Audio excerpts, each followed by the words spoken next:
We're going and we are live. Hey, hello everybody. How you doing? Welcome everyone. It's Monday. Y'all know what it is. Mental Health Monday. I am Dr. Alicia and I'm bringing back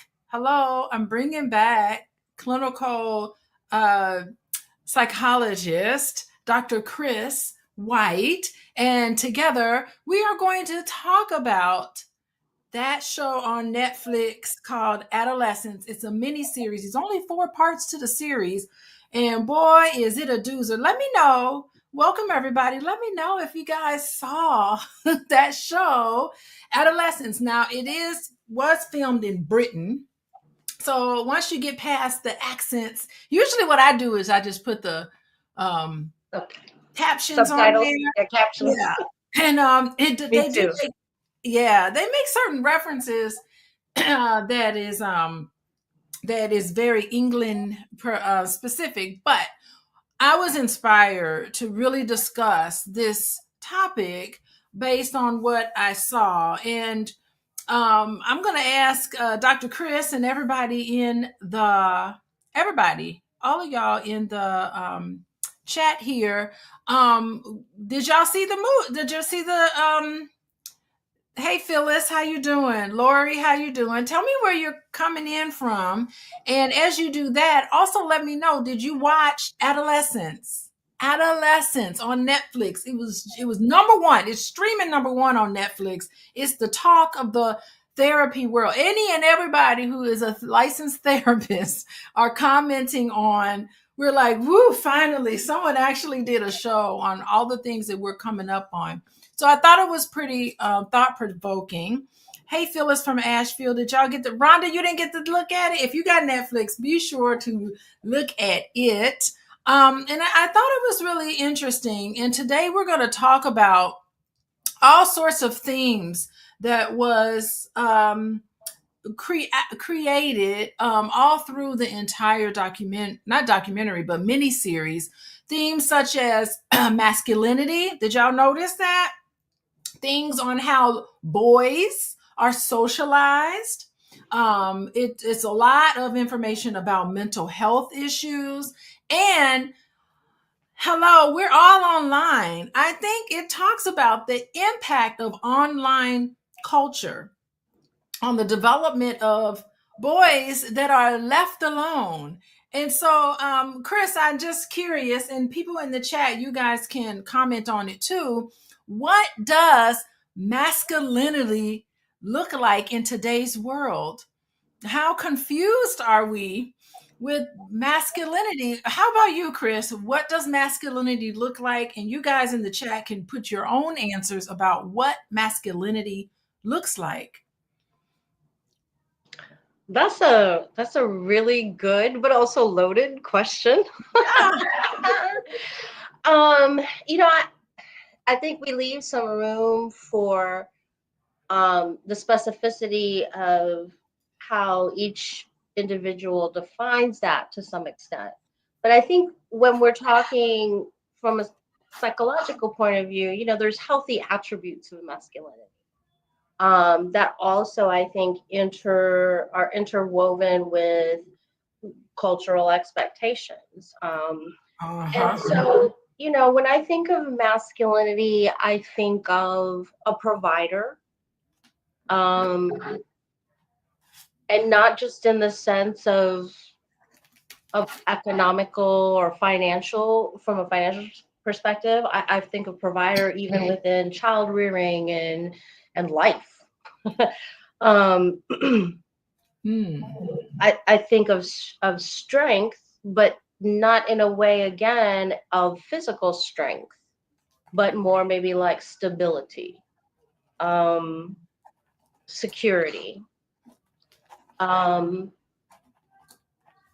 but I think I'm going to pivot a little bit because I think where we're at now and what that 4-part series does is very nicely um,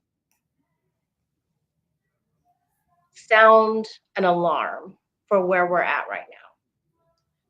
And I think that's because there have been a lot of messages and groups out there. I would say the periphery, maybe, of the population, but still pretty much existing, that are promoting very unhealthy views of masculinity that involves anger, retaliation, specifically focused on women. Non-binary and trans are also part of their focus, but and it's not just an angry attitude. There's violence, encouraging violence against women. Yeah, this is really good. Thank you, Dr. Cris. I think it was really fascinating. And in case you guys haven't seen this documentary called Adolescence, one thing I think was really fascinating is that you have this 13-year-old boy. His name is Jamie. And I think that's his name. Jamie it starts off, it begins with this raid, and they raid his house, police officers. And it's funny because they begin with the opening scene of this police officer dealing with his own issues, raising his own teenager. So it lets you know right from the beginning that the police officers, the world in which we live in, are faced with these images of what masculinity means and his struggles. The opening scene is this police officer struggles with being a father. And meanwhile, next thing you know, they're raiding the house of this boy and arresting Jamie, and they're accusing him of offing, one of their classmates. And then it continues on, and there's a 4-part series, and it really talks about some of the things that have been challenged in terms of boys socialized into thinking what masculinity means today. And so it's you can see as one of the themes is here you see this adolescent who is part of what's called the incel. It's an incel, which is an online community of individuals that are, unbeknownst to anybody in the school system, unbeknownst to even the parents, are part of this online group that's happening underneath that is it has a twisted sense of masculinity. And I want to just let everybody know there's nothing wrong with masculinity, because everything Cris laid out is what masculinity is about.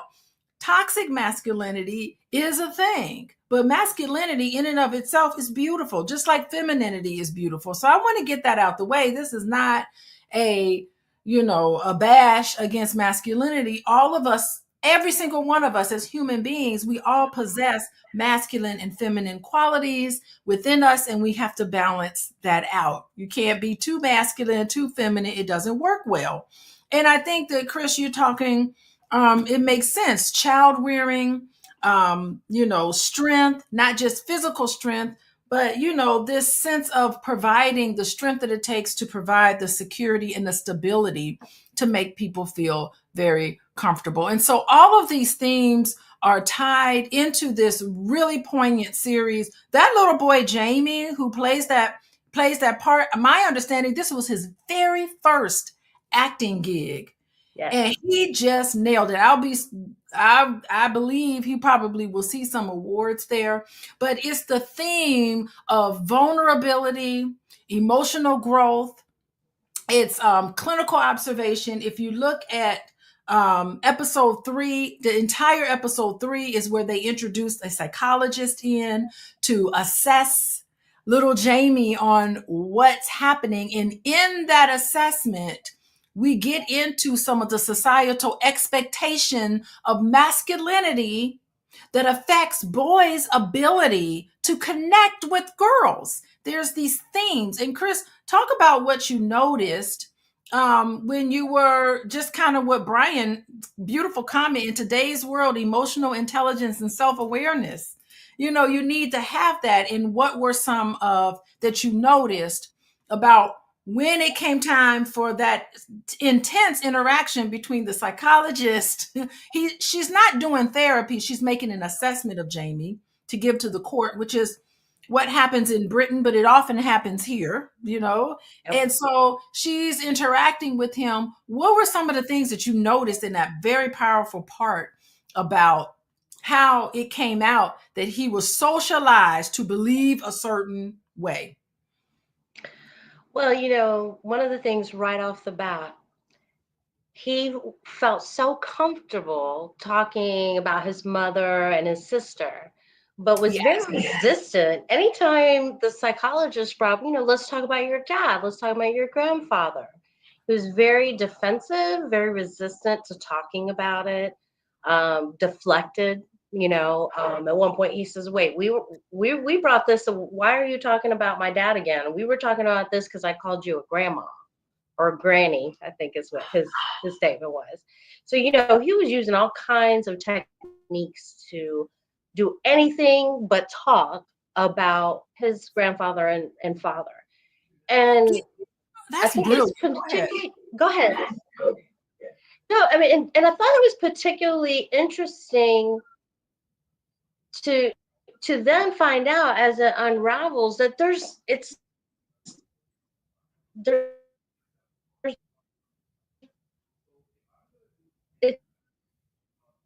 Uh-oh, you're breaking up a little bit. not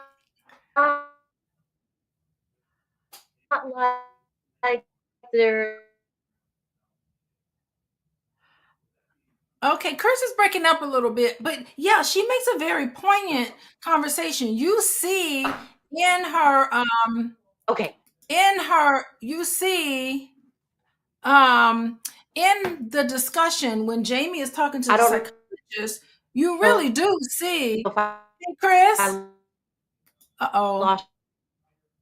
Yeah, we lost Cris. But let me just talk a little more about what I Can you noticed too.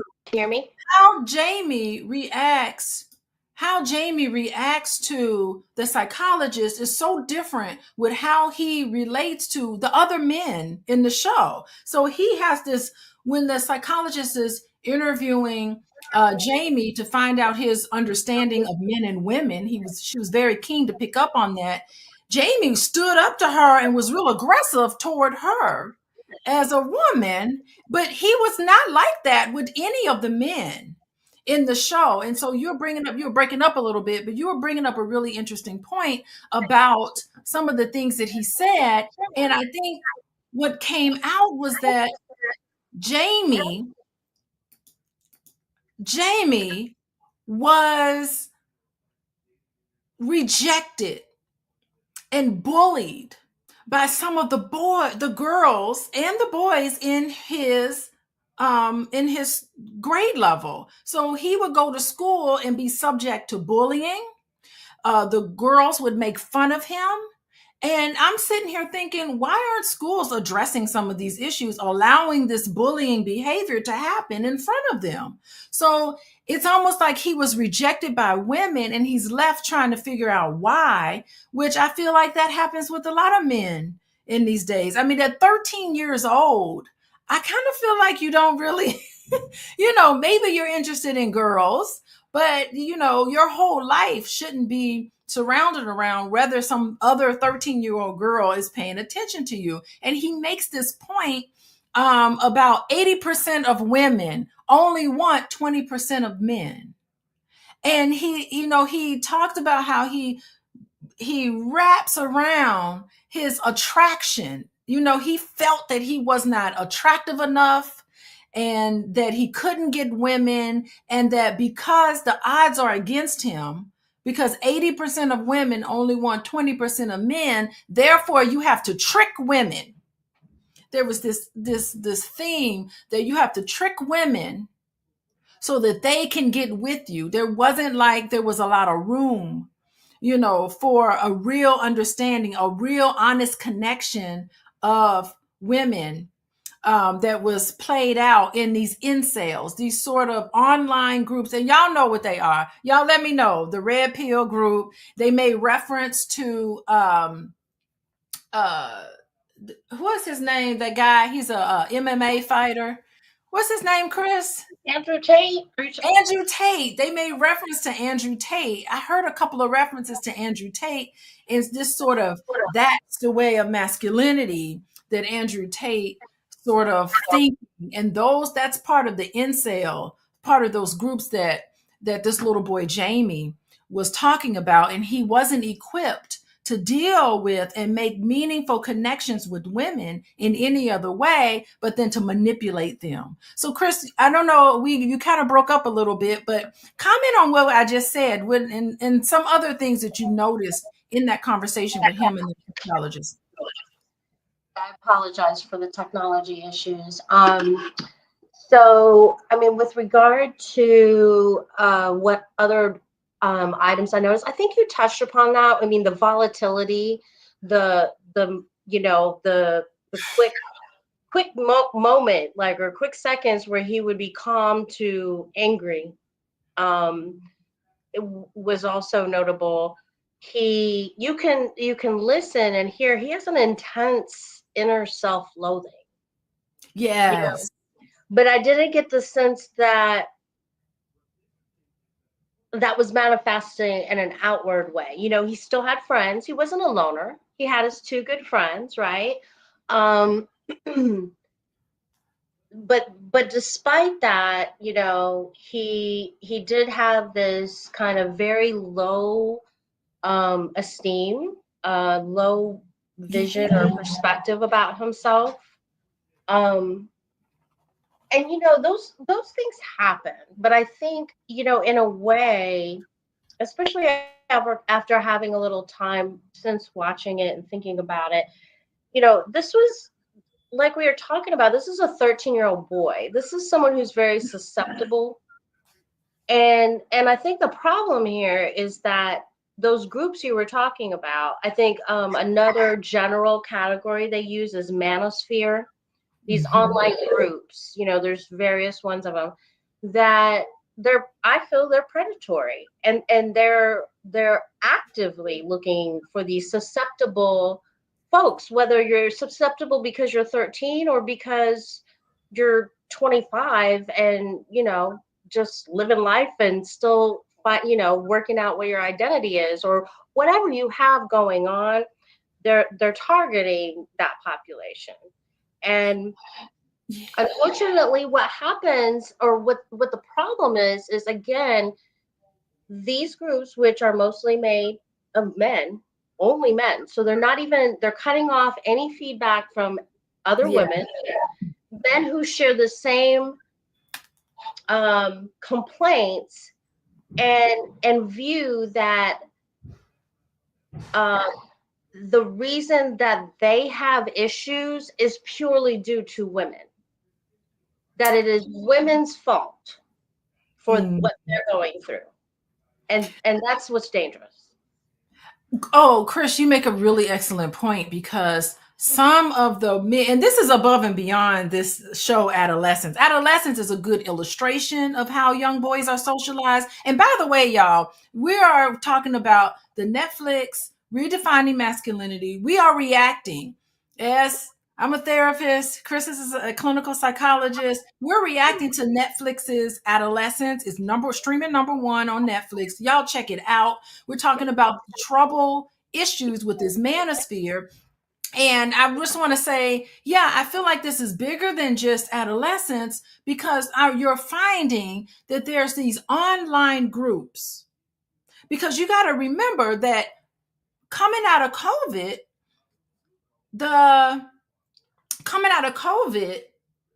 there's all these reports about men and loneliness. They have this loneliness thing. And who do they turn to? They're having issues connecting with individuals around them for whatever reason. And that they're finding these online communities to replace actual individuals who are healthy for them. And what's happening is that I do think you're right, Cris. These online groups are exploiting these feelings of rejection, loneliness, and inadequacies that these online communities replace, instead of them that's only run by men. These online communities are, you only see them by men. There's never like women weighing in on it. There's never like other ways of thinking, and it's steeped in this sense of anger and entitlement. And I think that the critique here is that, and I'm not saying the adolescents got it right. There are some parts of it where I feel like, okay, all right, this is just TV talking. But I really do think it's great because they're stealing the youth, the childhood. It's a toxic pipeline that's conditioning these young boys who have nowhere to turn to. Like, the parents and the father didn't seem like he was engaged very much with them. And it's really talking about how young boys in particular, and probably girls too, because I was talking to my husband about this, and I was like, young boys and girls and everybody needs help connecting with each other. And by the way, I just want to say, I knew something was wrong when my daughter was in the 7th grade. This was 2 years ago. My daughter, and I'm in suburbia, Illinois, suburbs of Chicago. My daughter, y'all, had a day where everybody had to dress up like they're people they look up to. So the people you look up to, you had to come to school dressed as this person. And of course, my daughter, she really looked up to one of her dance teachers. And so she dressed up like her dance teacher because she's like, oh, I really look up to this person. So, the girls had a lot of range. And I said, Taylor, what did you notice today? And she said, I said, what's going on? She said, all of the boys in the 7th grade dressed up as Andrew Tate. I couldn't believe it. I said, you're kidding me. And you know what she had the nerve to say? They dressed up, all the boys dressed up as Andrew Tate and started being mean to all the girls. This is a group of boys that must be listening to his the Andrew Tate's videos and internalizing it, and that's the person that they're looking up to. But then you know what? I look at her school, and most of the teachers are women. They couldn't be. They couldn't. So I don't know. Y'all in the chat, let me know. Do y'all have adolescent children in your household? If you do, please let me know if this rings a bell. To let me know. I couldn't believe that on a day where you're supposed to be honoring the people you look up to, the boys in the 7th grade class, which are, by the way, are younger than 13. When you're in 7th grade, maybe you're 12, 11, 12, 13. I think like 8th grade, you're 13. So they could be in that age.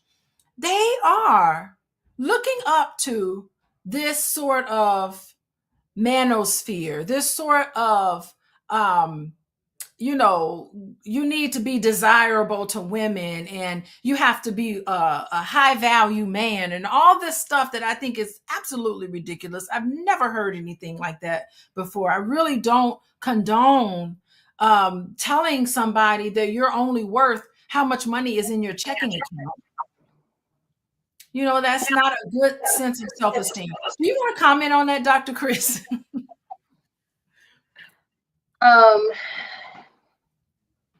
So many thoughts. I'm trying to think which one. Yeah, I like that you pointed out, especially that, adolescence, we're talking beyond a little bit, or probably a lot, beyond what the movie is. But I think the movie, again, is like a warning. Like, it's getting, I think the point is, let's get everybody's attention so that we understand this is critical. This is something that we really need to start paying attention to. And this is not something that just happened last month, last year. This has been building up. it's I think there are a few factors that have come into play.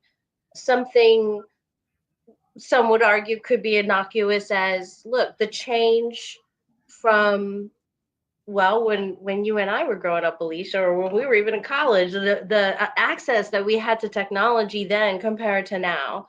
Sorry, I hope I'm not aging us. No, no, that's true. But so access to technology, which is another thing I'm very passionate about, is something that we need to address as a society better.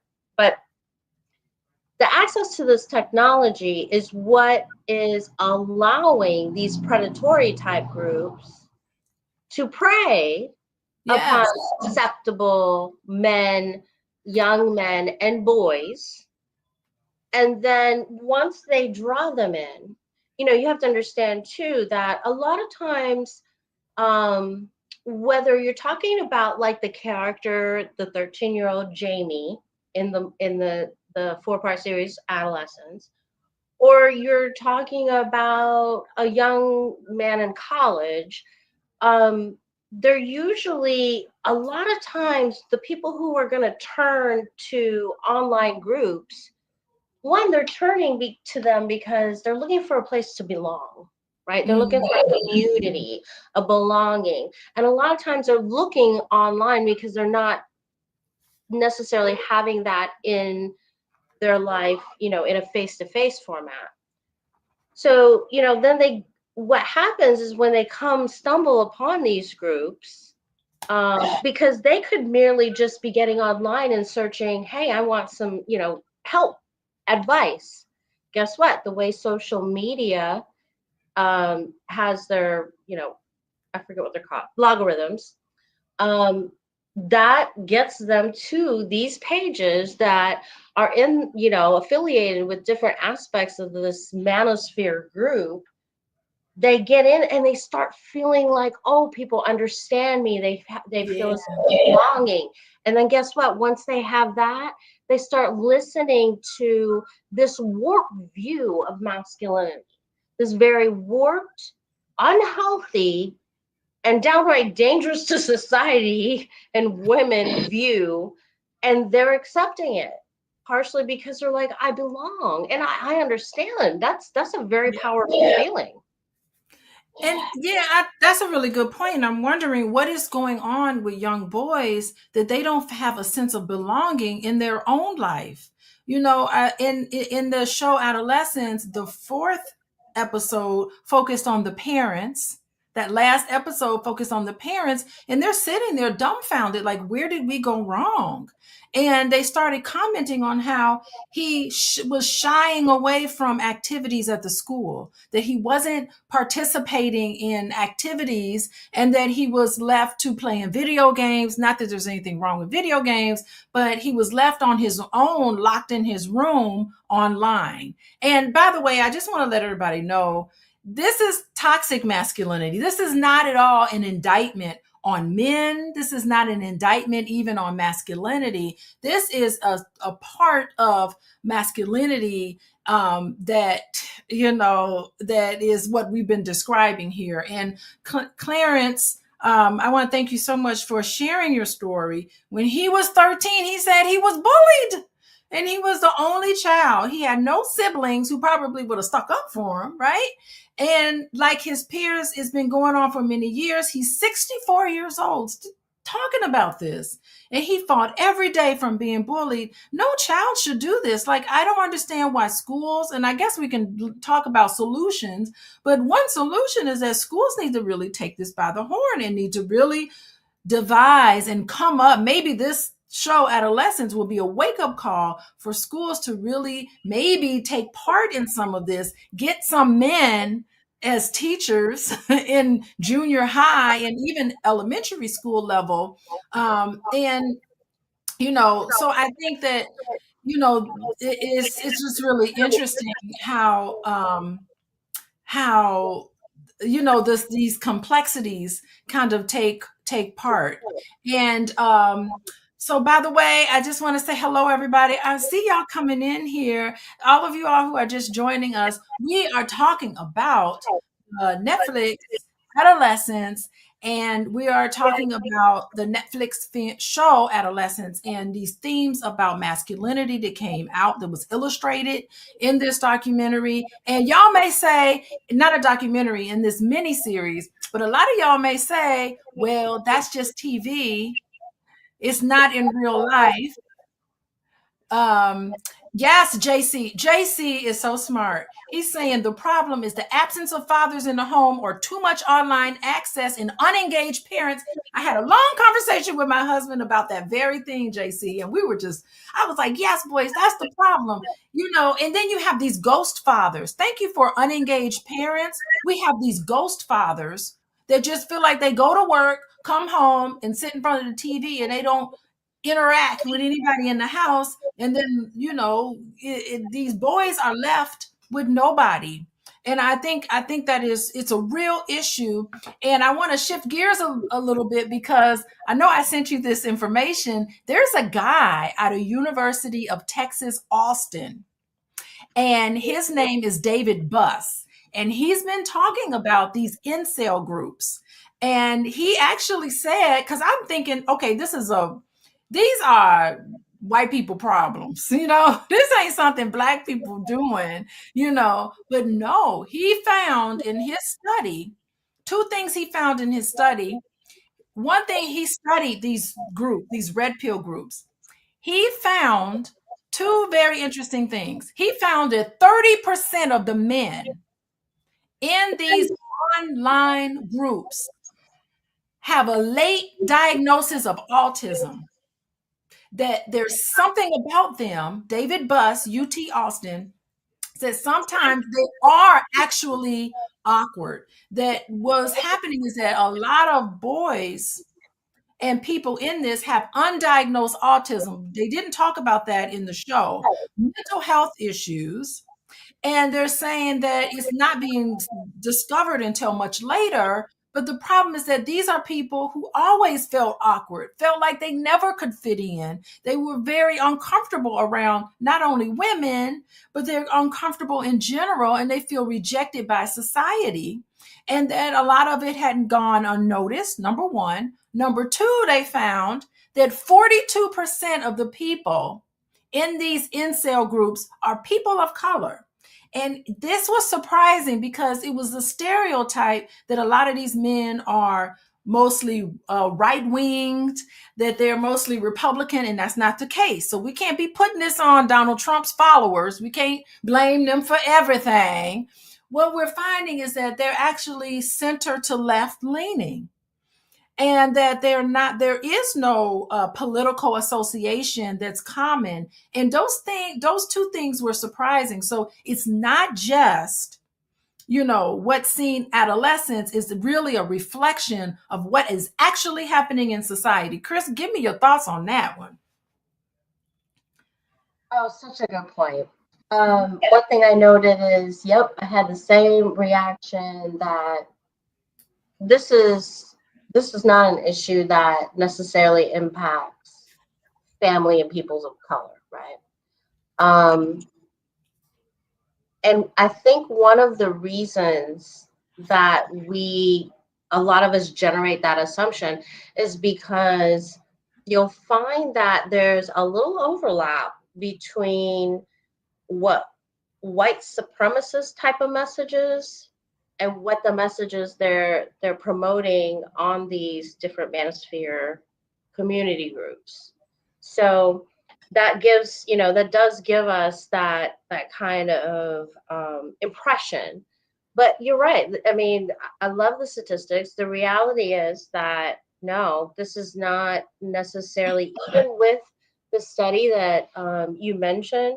I mean, we might see more of like a higher percentage of a certain group being represented as followers, but it is right now equal opportunity across the way. It doesn't matter your race, your abilities, gender, yes, because like we said, this is generally at men, focused on men. These groups are male members. And I think the other thing is, Alicia, like, again, this is not a discussion about problems with masculinity. This is a discussion about how healthy masculinity, the message of that, the passing down of that to generations is being hijacked by these online extremist groups that are trying to teach or capture, get these capture, like get the attention of susceptible men, and try to infiltrate and a whole different perspective about how men and women relate and how they should be looking at women and treating women and what it means to be a man. It's an assault. Yeah, that's really interesting. And I want to go to a video that I got on Instagram about, and it just came out last night, and it was on CNN. Hey, everybody, we're talking about Netflix Adolescence, and I want to share. Let me see if I can do it. If I can share my screen and let y'all see. Screen sharing.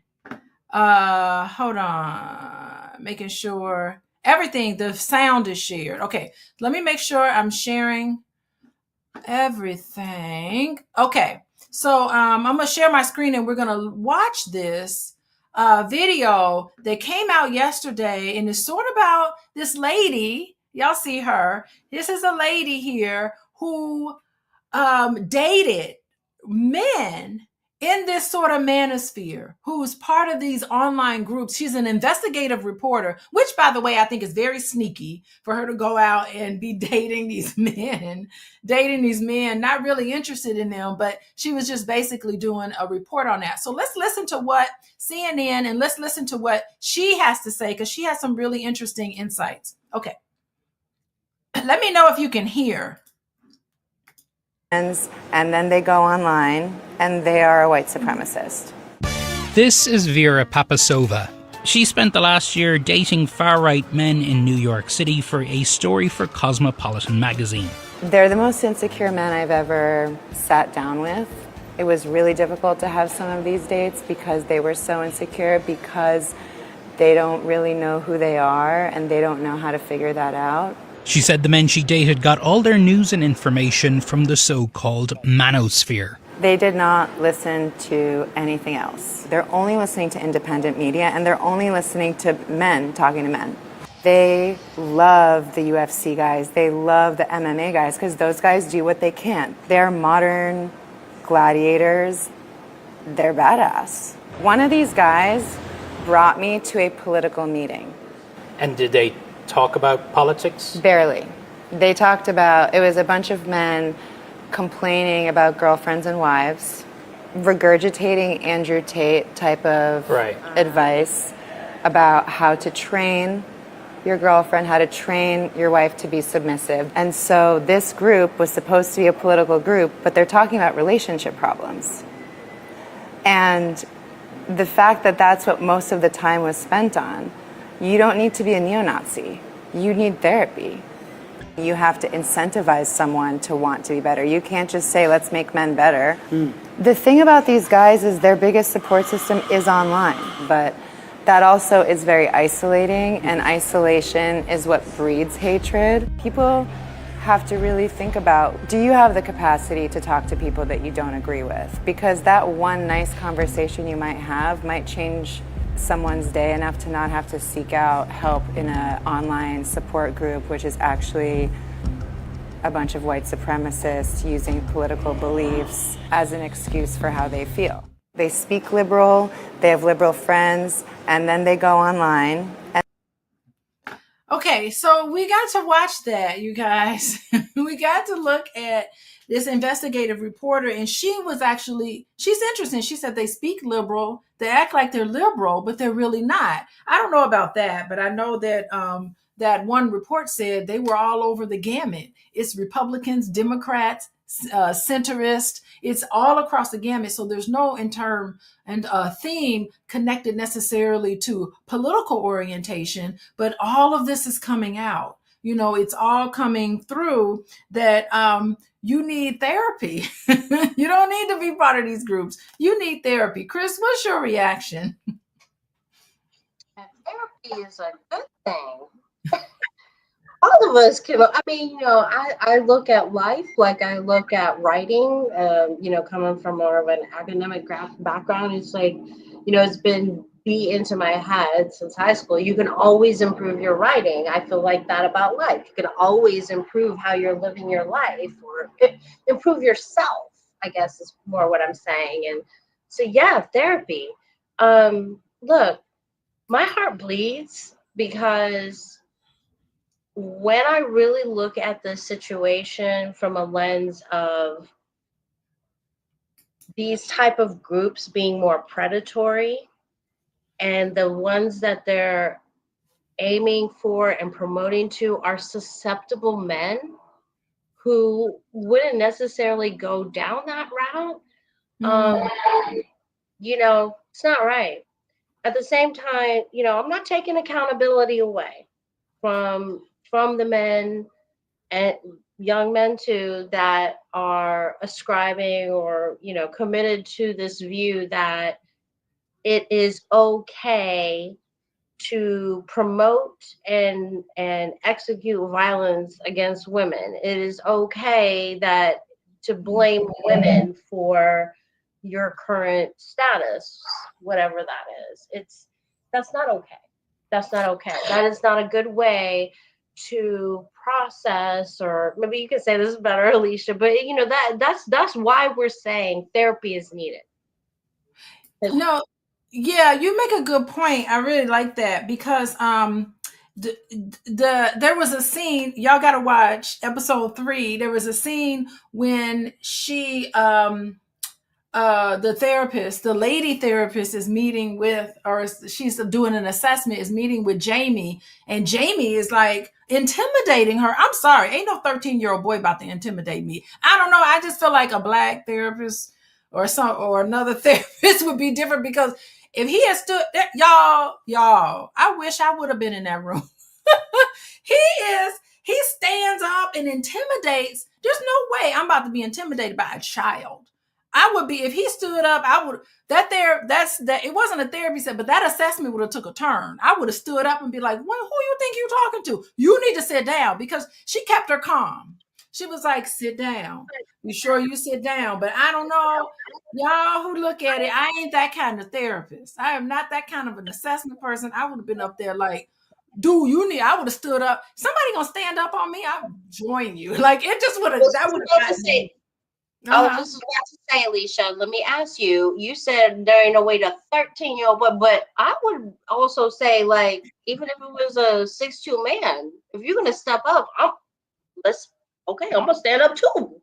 That's like, right. No, you are not going to intimidate me. And that was the purpose of that action that he took. Yeah, maybe she handled it better, but I would have stood up. I would have been like, oh, sit your little, I've been cussing her. Sit your little ass down, little boy. You ain't even wet. I would have been like, you ain't even wet behind the ears. You don't. You sit down, answer my question. But I don't know. That's me. I would argue her approach was also effective, though. I mean, there's not always. It was effective because he did not get a rise out of her. Because I think that's what he was aiming for. Yeah, he did get a rise out of her, but she didn't show it. She was level. But for me, I just probably would have approached the whole thing. She did a wonderful job, because she could pick up on the fact that there was some online stuff going on, that there was some bullying going on online, that the girl who was attacked, she was trying to figure out his thought process. Like, do you know that if somebody is deceased, that means they're never coming back? Like, are you aware? So she did a good job doing that. But honey, don't you stand up on me trying to intimidate me. That would have been a whole other thing. But anyway, y'all, that's me. How y'all doing? Y'all watch this show. I highly recommend that anybody with boys, if you got boys in your house, sit them down and see if you can get them to watch Netflix Adolescence with you. Make this we moving into solutions.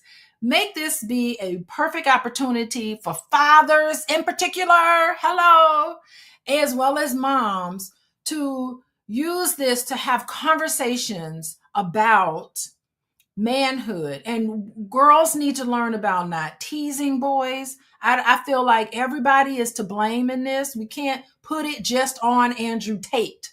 We have to put it on the fact that we live in a world where no one has compassion. Another thing I was talking to my husband about. I'm like, where's the compassion? I don't understand what's going on. Where's the understanding? Where's the questions? Where is this whole thing coming from? And I'm finding that we're judging. We're spending a lot of time judging. The reason why I am not, and it's interesting because if we were to use people in the news, there was a story that Elon Musk talked about. He said that when he was trying to get one of his businesses started, that he was socially awkward and that he would try to do networking and try to talk to people, but he had a very difficult time connecting with people, probably because he had some social skills that he needed to work on. But not once did he ever say, Elon Musk, ever say, I need to work on my social skills. He just said, you know what? I'm going to say, forget it. I'll start my own business and do it myself. Well, I love that independent streak. But at the same time, not once did he go back and say, I need to improve my social skills. So I think as a society, as we turn to, we've deconstructed everything at this point, as we turn to some solutions. One solution from me is to be sure to watch this with any boy, teenagers, and even if you can't get them to watch it, have conversations with them, make them feel like they belong. Dr. Cris, what would you have for solutions on this very nonfiction dynamic that's happening with young boys? I'm just, really going to piggyback off of what you were saying. It's all hands on deck. This isn't, even if you do not have adolescent boys at home, you have men in your life, you have men in your family, you have good friends that are men. Start this conversation. In your social circle, reach out to those people. Let's go back to the common ground of checking on people. Being connected with our community, making sure that the men around you and your family, your friendships, are not feeling isolated, are not feeling misunderstood, are not one of these susceptible people that can be captured by this predatory group with their toxic message. We need to reach out to them and engage, like you were saying, Alicia, engage in conversation, have this hard discussion. And actually, I would add to that, expect it to be difficult, but don't let the difficulty, prohibit you from doing it, because these are important conversations. They're needed conversations. I think, or I solidly feel that we have been seeing signs up until this point. Like I was saying earlier, this didn't just happen last week or last month or last year. This is building up. Mm-hmm. And there's been multiple factors that have been coming together. And so, yeah, we need not just parents, not just schools, we need everybody to get engaged and look and reach down to the people in your community that are having trouble. Lift them up and watch out for, if you can't have that conversation, listen for those cues that make you think, wait, what did they just say? Or why does that not sit well with me? Because I think everyone can agree, no matter what the situation is, violence against other people is not okay. Yeah, this is really good. I'm writing down everything you're saying about engaging, lifting them up. I love the comments here. I see the comments here. Social media plays a major part. Yes, they do. And, maybe we can put some, what's it called? The white pills. Maybe we can drop a little white pills. Maybe some men, and I think men should take this by the neck and start creating spaces online where you can start giving healthy forms of masculinity. Actually, masculinity in and of itself is healthy. This toxic sort of sense is not healthy, but maybe we can drop some white pills in there because, they're online. Everybody's scrolling. Thank you, Clarence. Clarence is telling us everybody is scrolling. So maybe some of y'all, Clarence and JC, who else is in here? Maybe my husband too, Dr. Boyce, can start modeling and having an avenue for little boys to come and start socializing into online white pills that can help become more of a healthy portrayal of masculinity. Thank you, JC. Seminars and workshops, school assemblies with children auditorium. JC is just full of wonderful ideas about how, we need to get to I don't know, cotillion balls or whatever it is, where boys can do a rite of passage where they can become gentlemen. Where they could just have a place where they feel like they belong. They're dying from not having a place to belong. Those who they're saying, autism is a lot more common than we might think. Those who do have autism, talk about the social skills, educate the public on what makes it. There's a real trendy TikTok going on, Dr. Cris, and my kids always laugh about it, about a lady, she's getting ready, and she said, I think he's got autism. I wonder if I could ask him at dinner, you got autism? Because I love that autistic man, so she talks about that, normalizing different ways of being, because I think people who are neurodivergent need to have a place where they feel like they belong and fit in. They got a lot of skills that they can give to the public. So I really think instead of isolating people, we need to bring everybody back in our society. Even Andrew Tate, even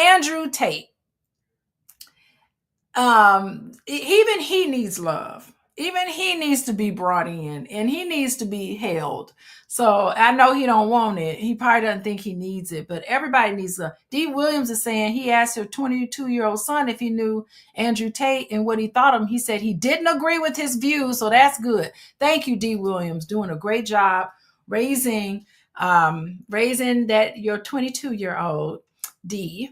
So yeah, I think those are some of the solutions. Bring men back. We need to bring men back into our world because everything in the house is so women-centered. I think women also need to allow men to talk about how they feel a little more, create a more healthy place, a healthy place where men can share. I know a lot of women often complain that men don't share, but really sometimes they're complaining that men only share anger, so they need to be comfortable. Yes, Juanita, Andrew Tate needs Jesus. Yes, he does. He needs some Jesus too. But so while we wrap up today, we're going to have final thoughts from Dr. Cris. I'll give you my final thoughts. Today, we have been just giving our reaction, carrying on about this Netflix mini series. It's a 4-part series, beautifully acted. I'm certain it's going to get some accolades later on in award season. Netflix's Adolescence. Y'all should check it out. Watch it with your sons. Watch it with your husbands and have a conversation about manhood, what real manhood is about. And Dr. Cris, your final thoughts here. Let me unmute you. I'm trying to unmute. Maybe we're both unmuting. Okay, go ahead, unmute yourself, and then give us your final thoughts and everything for tonight. Yeah, well, thank you for having me on the show, Dr. Alicia. I think this is a very important topic. It's, like I said, it's been something that I feel like we've been seeing signs and flags of for at least the last 5 to 10 years. It's been ramping up.